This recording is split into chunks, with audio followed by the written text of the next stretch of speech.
You've got us into all sorts of trouble. That's where we've only started.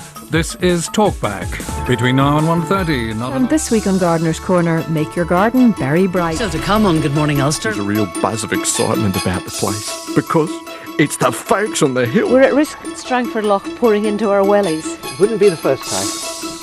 Whatever the season, make your home BBC Radio Ulster.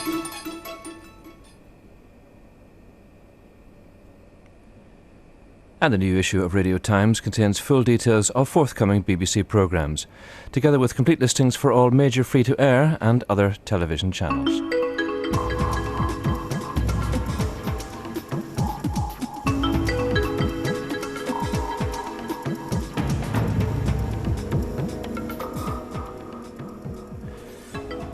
Now on BBC Two, Newsnight with Jeremy Paxman.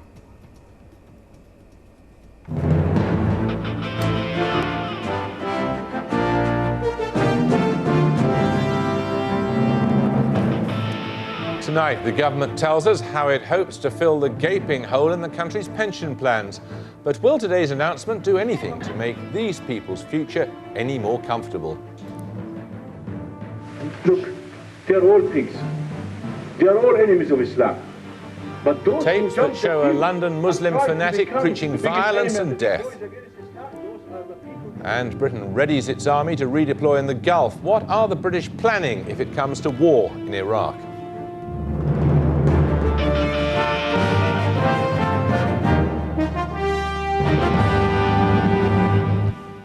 Good evening. You can work longer or you can surrender more of your salary. Otherwise, you're going to have a miserable old age.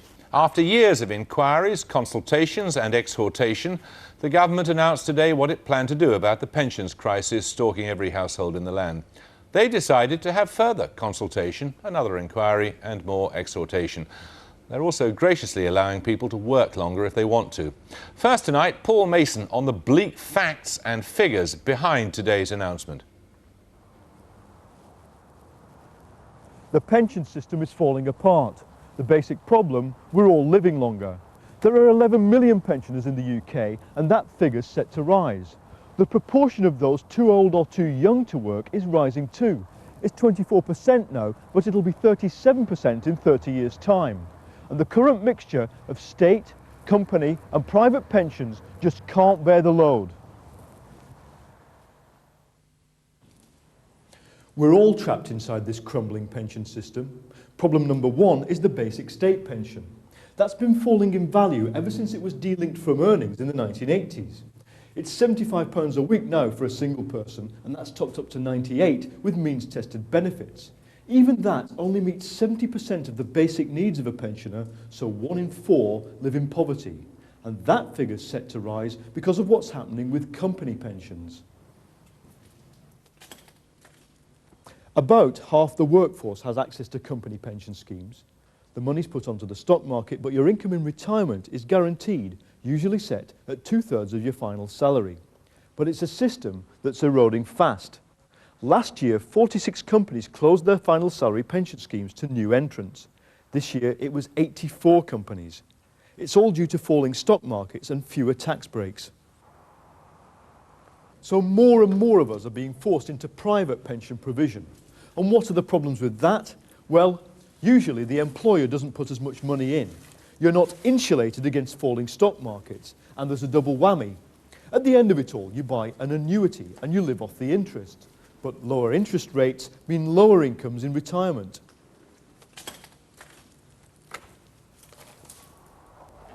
The experts tell us because of the falling value of state pensions, we all have to save more. A 30-year-old man who wants to retire at 65 on an income of £20,000 a year would have to start saving £260 a month. The problem is the vast majority, 18 million people, earn less than 20k. So the problem isn't solved by lumping it all onto private provision. And that's why, at the heart of this whole ramshackle system, is a £27 billion a year savings gap. So there's the problem, and today the Work and Pension Secretary Andrew Smith had his chance to offer the government's bold solution. People living longer is good news, but if people want to see continued rising living standards in retirement, they either have to save more, work longer, or a mixture of both. So our political correspondent David Grossman listened to the announcement. Did it seem bold to you? Certainly not in the minds of many pensions experts and indeed trade unionists. The problem that government after government has with being truly bold with pensions